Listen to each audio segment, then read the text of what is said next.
Good evening, man, and welcome to a live episode of the Ultimate 216 Show. That is Cecil Shorts, and I am your boy Earl the Pearl. And it's a good time to let you know that the Ultimate 216 Show is brought to you by the Living for We podcast. Catch season 2 of Living for We. Keep your head up.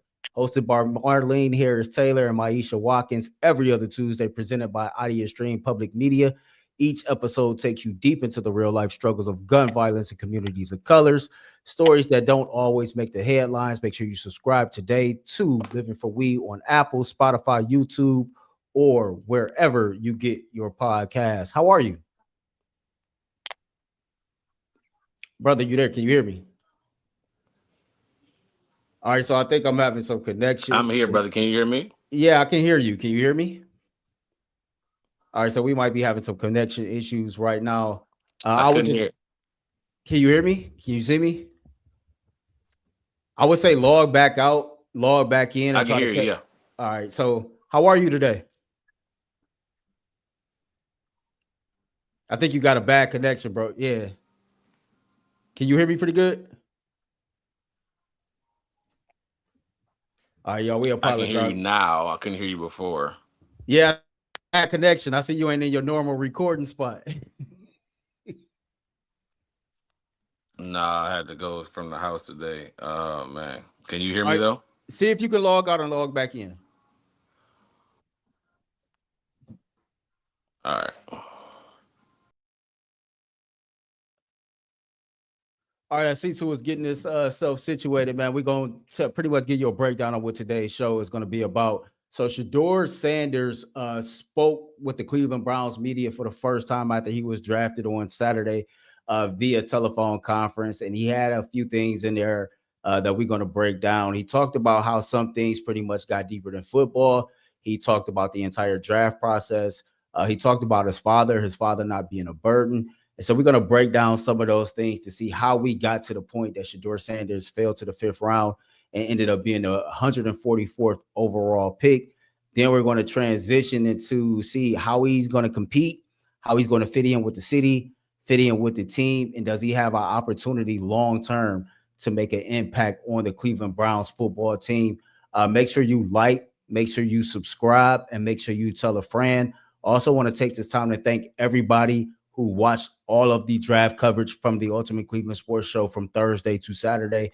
We did over 835,000 views during that time. You all are the only reason why that happened. So thank you all. While we getting everything back set up, man, give me a 1 if days later you have settled in on Shedeur Sanders being a part of this team and you're okay with it, or give me a 2 that you don't like it either way because what might come with it. Just curious to kind of test the temperature to see where everybody is at with that as we kind of get this program started. All right, so we got a lot of ones, and we got some ones falling in here. Let's see here. We got Blackett 177 says a 1. Jay Blue, shout out to Jay, man, is always in the chat. He got a 1 here. Let me see here. I might root for the Browns for Shedeur. We got more ones. We got a 1 here.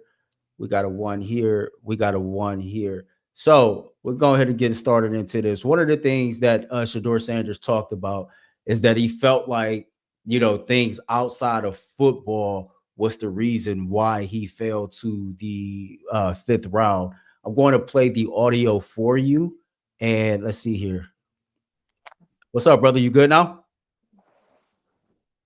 Can you hear me? I Thumbs think so. up? I think we're good to go.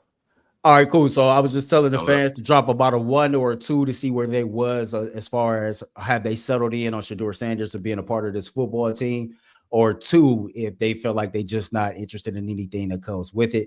And I was about to play the clip to where Shedeur stated that things outside of football got in the way and was the reason why he dropped. So let's listen to the audio. We come back and we react to that. Ready? Yes, sir. Nothing really affected me the last couple of days. It's not really anything that changed. The love of the game is still the game. When you get on the field, it wasn't too much negativity being said. I know I got to clean up some things in my game for me to be at my best, but I think that was just outside of football getting in the way. So when Shedeur says he thinks those are things outside of football getting in the way, in your opinion, what do you think those things were? I think it was his daddy. I think it was.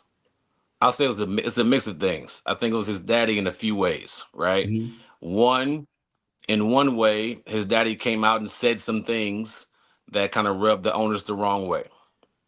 Um, Secondly, he said some things where no, secondly, he viewed his son differently than how the NFL draft people viewed his son.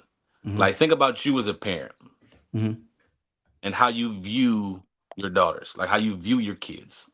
And then it's hard when you've been a coach of his for since little league, then high school, then college. It's hard to view him as not a perfect prospect. I know what he can do. He can own this thing. So he kind of carried himself and said some things in a way that rubs some owners the wrong way. Thirdly, I think it's all daddy stuff. I think because of how successful he was with Colorado and how he went about things Mhm. and how he carried himself, how he always carried himself. And then his son kind of was carrying himself the same way, similar to his dad. His dad was an elite prospect in every single way. That's a Like fact. he was That's a fact. unbelievable in every single way. Shedeur is not, and I'm extremely high on Shedeur, but he's not elite in every single category. So for you to go into interviews and kind of carry yourself in that way, I feel like it rubbed people the wrong way. To the point where I even heard that owners were telling teams to take him off of their draft board. Mm. So I think that's kind of the what I feel like off the field. That's what he means. You know what I mean? I think people, if you look at it, it's some videos out there of Cam Ward and Shedeur working out together, right?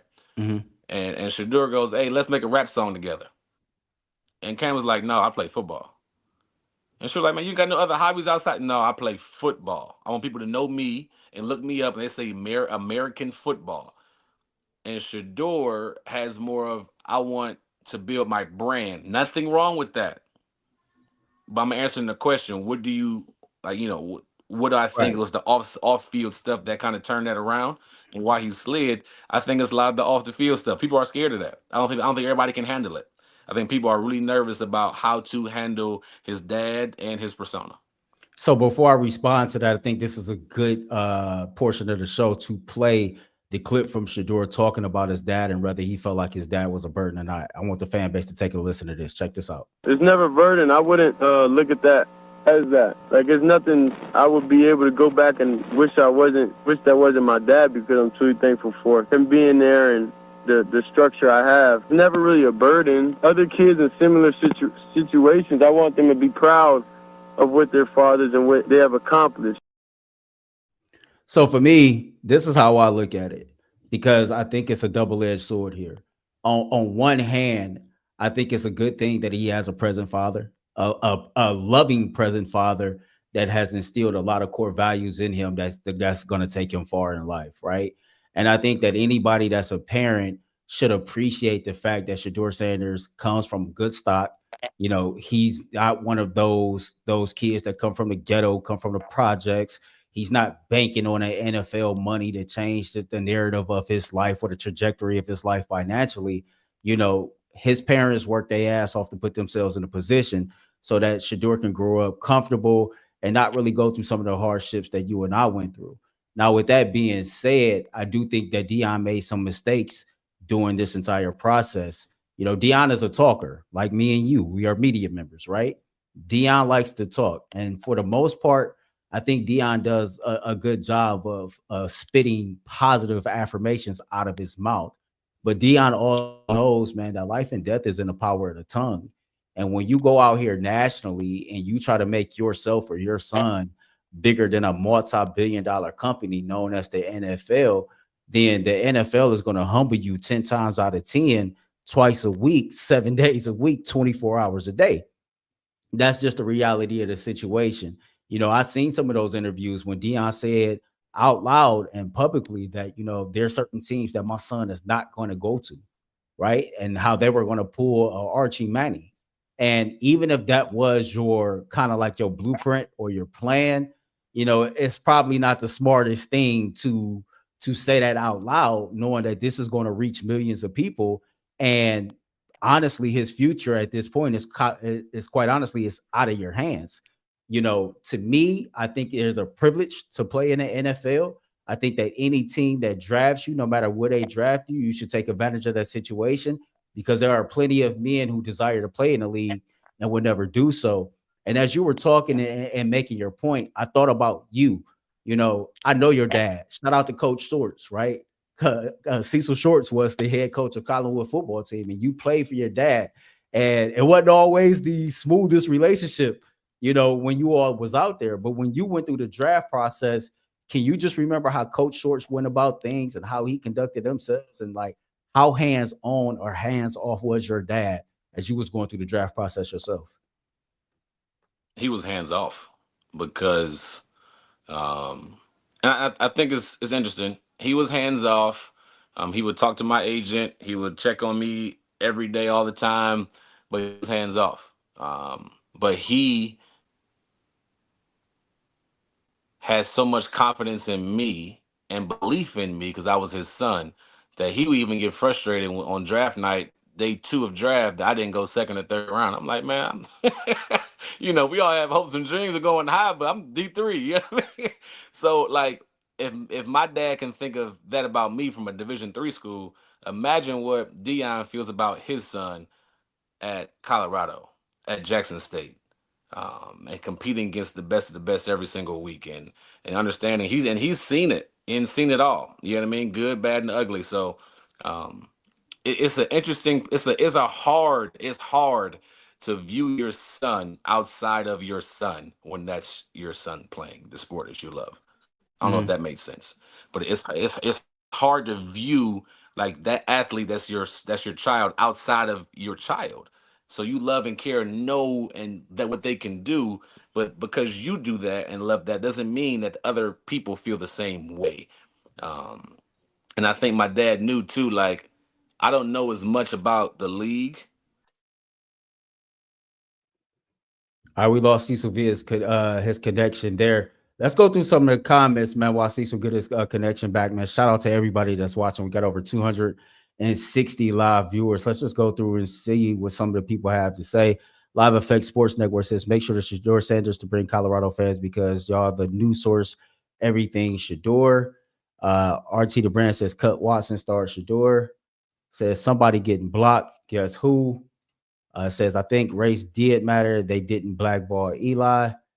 Excited about Watson, but not Sanders. Come on, man.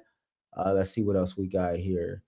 What was Prime saying on Radio Row during Super Bowl? Because we were focused on Miles crying to anyone who would listen. Miles definitely did a whole lot of crying.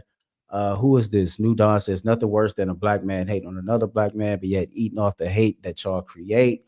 Uh, it says on the Cleveland Browns site, Shedeur Draft Presser had more views than any other video over the weekend. That'll tell you all that you need to know. It says stop acting like those childish white men didn't blackball Shedeur Sanders. I think bro a little angry. He typing in all caps, man. Anytime somebody do that, um, I think that's the obvious. And I think what me and Cecil are speaking on right here, right now is, I love Shedeur Sanders. He loves Shedeur Sanders. I've been an advocate for the Cleveland Browns getting Shedeur Sanders since about week 3 of last season.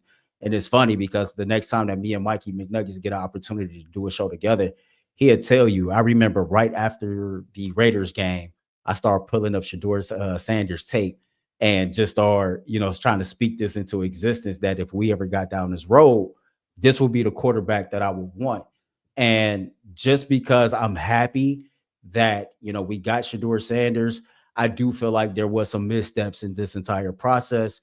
And unfortunately, those missteps, cost him to fall in the NFL draft. But at the same time, if you're somebody that's a believer, I believe that God don't make no mistakes. And everything worked out exactly the way that it was supposed to. And he ended up on the team that he was supposed to be on that ultimately would help him have the most success. Shedeur, what else did he say in that press conference?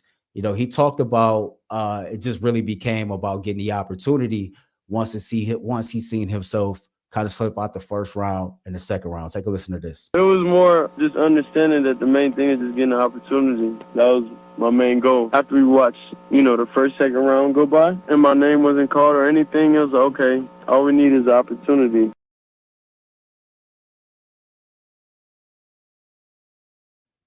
And that was him talking about pretty much all he needed was the opportunity, just to prove what he can do. Cecil, you back, man. My bad. I know the connection is kind of crazy. You're not in your normal spot. You good now? You good to go?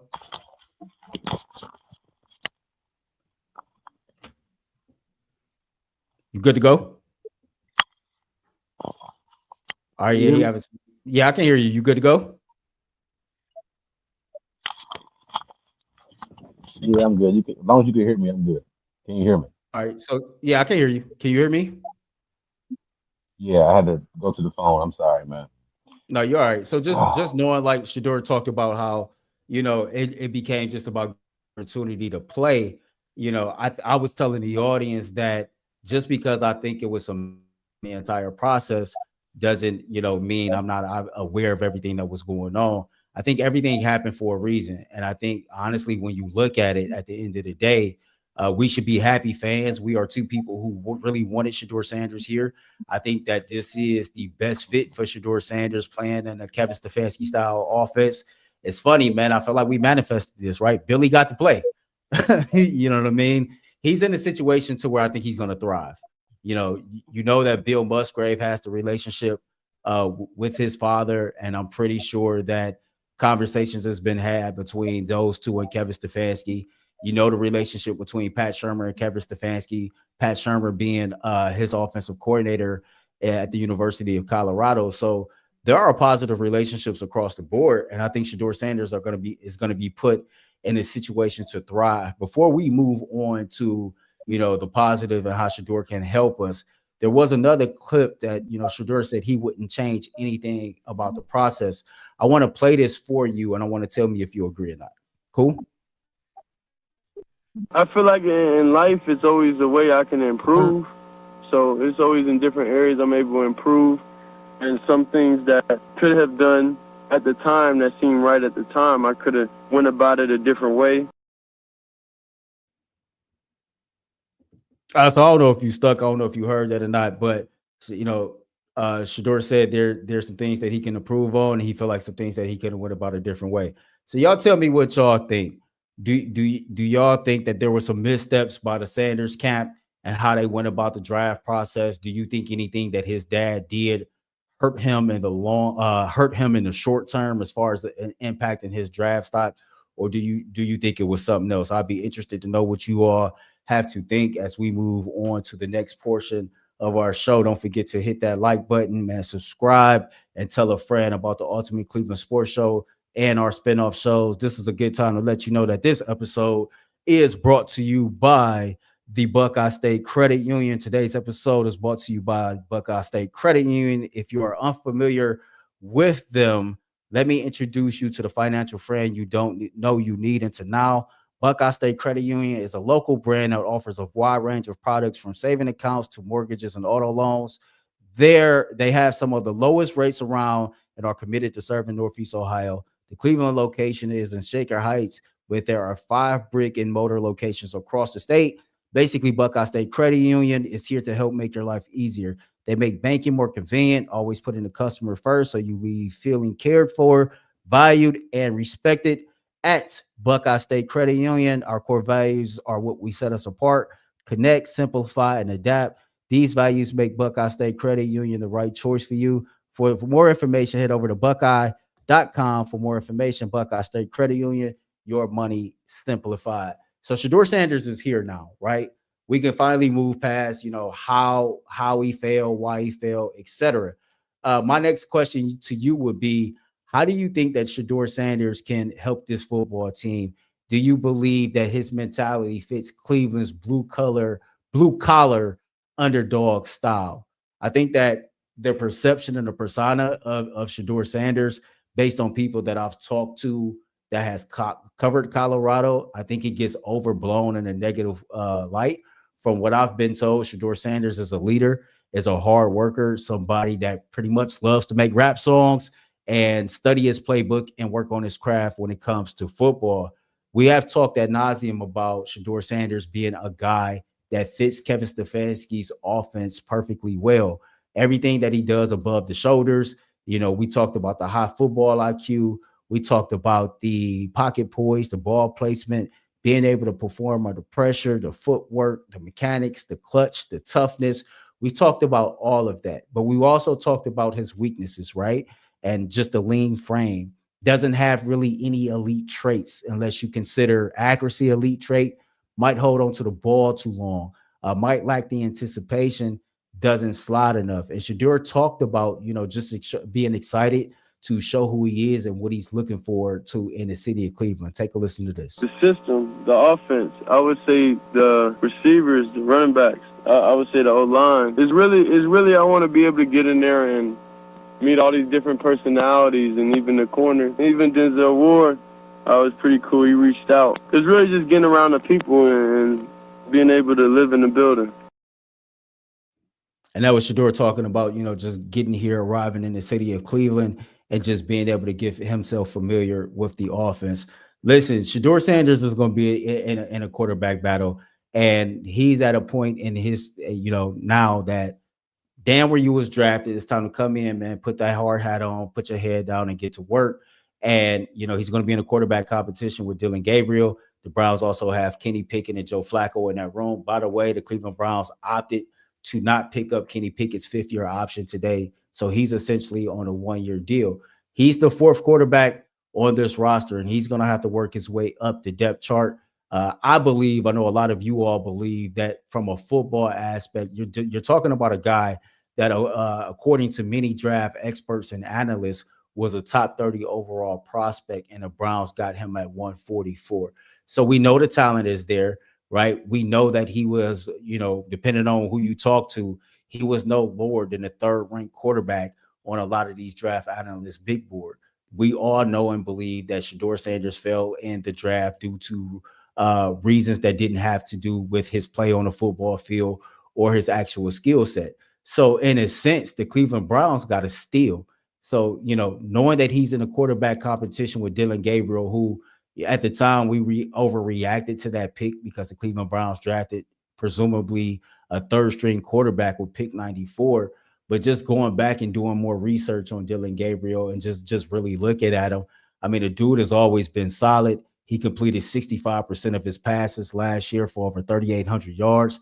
Touchdown and interception ratio was 30-6 with a quarterback rating of 164.9. You look at his career, 155 touchdowns to 32 interceptions. Also seeing that he recorded the highest throwing velocity that had ever been recorded at the Senior Bowl or the Combine or something like that. So the Cleveland Browns find themselves in a good situation, right?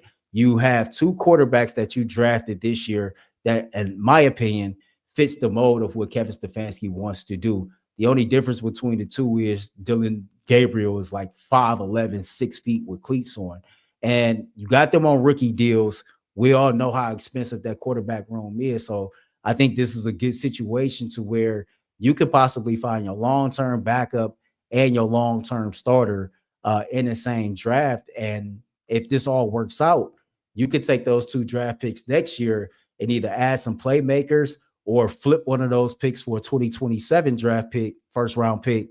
Now you're sitting there in 2027 with two first-rounders, and you might be able to go get Jeremiah Smith. So if everything works out, and I know if is a fifth, we'll all be drunk, but if a lot of different things work out and fall our way, the Cleveland Browns can be sitting pretty.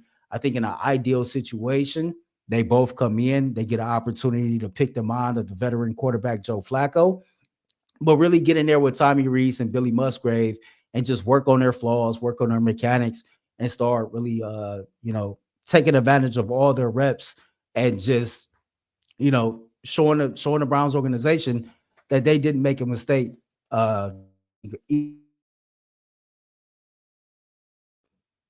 as we get to some of these comments, man, let's go back out to our sponsors right now. It is a good time to let you know that this portion of the program is brought to you by Epicor. Every team needs to know the value of hard work or if taking pride in what you build and practicing everyday details to get the best results. but no one player, no matter how amazing, can do it all alone. Working together makes getting the win easier. At Epicor, the all-stars are the hardworking manufacturers and distributors who create and deliver the things we all need, from aerospace to electrical to medical devices. Epicor solutions are created by industry experts to help make every day easier, seeing your whole supply chain easier, managing logistics easier, and responding to price changes easier. From small businesses with big dreams to growing enterprises with global vision, we'll equip you with the to move forward, think ahead, and lead the way. Because as the clock ticks down, you need to make the most of everyday hard work a minute. Easier doesn't cut corners. Easier is find the lanes. Discover your success at www.easierwithepicor.com. That's www.easierwithepicor.com. Let's go out here, man, and read some of these comments before we get to the last segment of the day and just wrap up this show, man. Shout out to everybody who came in and spent some time with us. Cecil did text and said he apologized for his connection. He had some issues down there. Morris Malcolm Jones says Shedeur has been balling. Anyone who knows football and sports in general can see that. He was one of the best quarterbacks in the draft and should have been drafted higher. But I appreciate the fact that we got him. Yeah, I think we can all agree to that. Like, Shedeur Sanders can play football. I don't think being, drafted in the 5th round matches the talent at all. I think at worst, a lot of teams had a 2nd round grade on him, but it is what it is. You just be thankful that the Cleveland Browns ended up with him. At this point, it don't even matter, how late he was drafted. I think it matters more where he was drafted. And I think we can all appreciate the fact that he was drafted here. Do you think that was a Jimmy Haslam call to move up and get him? AB didn't look too happy when they announced the pick. A lot has been made about Andrew Berry and Kevin Stefanski on that video. I ain't gonna speculate and say if they were too happy or not. My gut feeling, yeah, I think Jimmy kind of put his nose in there and said, you know what, we can't let this man slide down the board. And I'm glad if Jimmy did honestly put his nose in there and say, you know what, go get Shedeur. Believe it or not, I'm glad he did, because the reality of the situation is the Cleveland Browns are in rebuild mode. And at least while you're in rebuild mode, you can have a player that the fan base can get excited for, be anticipating, when he will play, how well he will play. At least you have given your fan base another reason to tune in while you're going through these hardships of trying to rebuild this team. It says, who is this? Talk to Me says Shedeur needs to go to Cleveland while his entourage, his brother filming everything. He needs to go in and block everything out and grind, but he can't help what his dad does or says. Facts, right? He can only be his own man. He can't control what anybody else decides to do. He can't control what anybody else says. But Shedeur is 23 years old now. And at some point, you're gonna have to put the big boy draws on.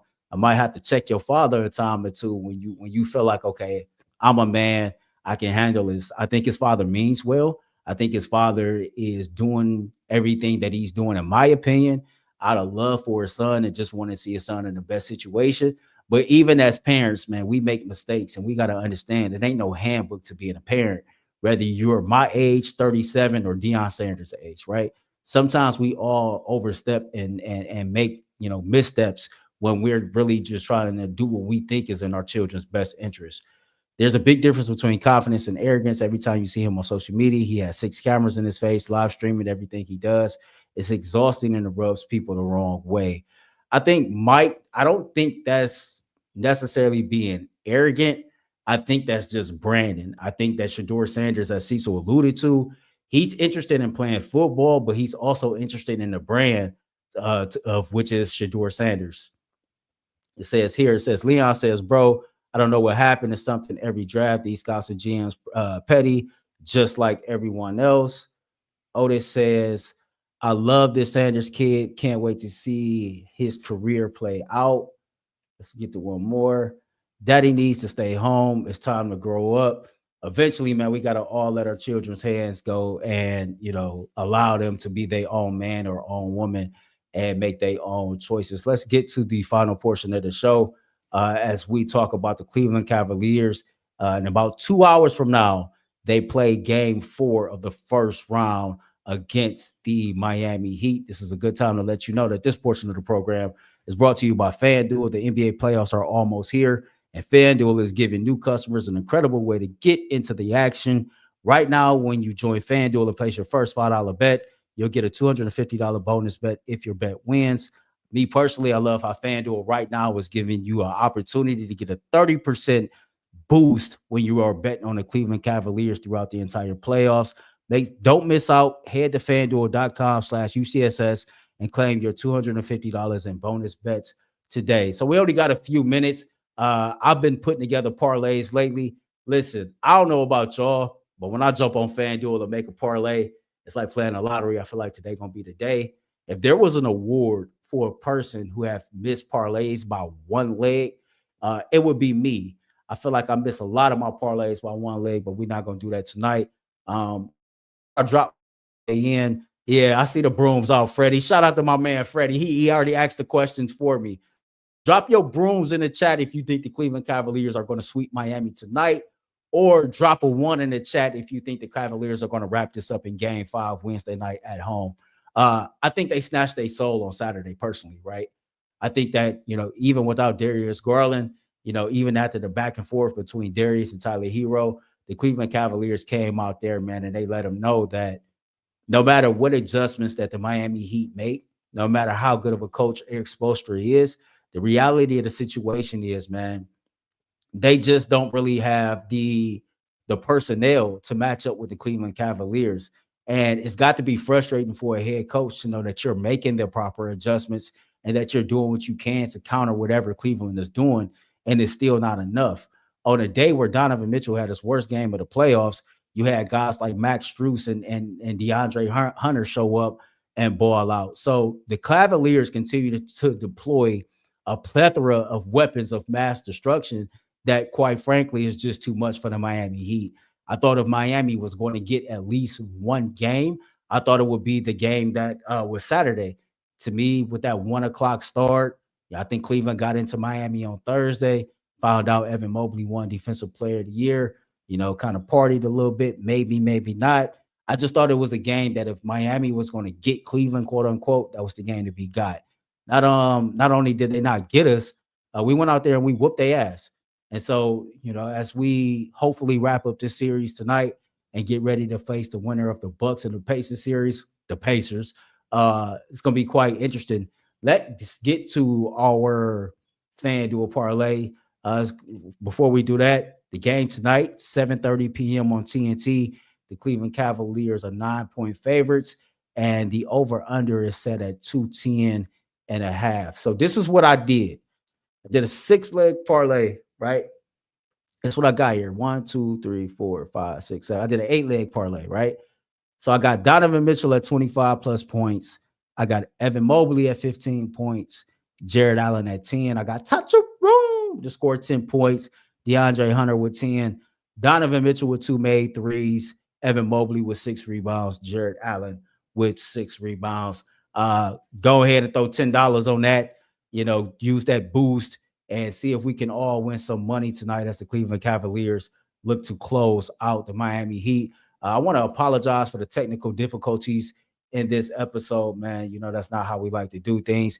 Definitely appreciate you all for tuning in for this special episode of the Ultimate 216 Show. Remember, man, be great and spread love. Being great come with a price. Spread love is priceless. Till next time, I'm out of here. And don't forget, the Ultimate 216 Show is brought to you by the Living for We podcast season 2, out now on Audio Stream. Make sure Spotify, Apple, wherever you get your podcast, make sure you go check that out. Till next time, I'm out. Peace.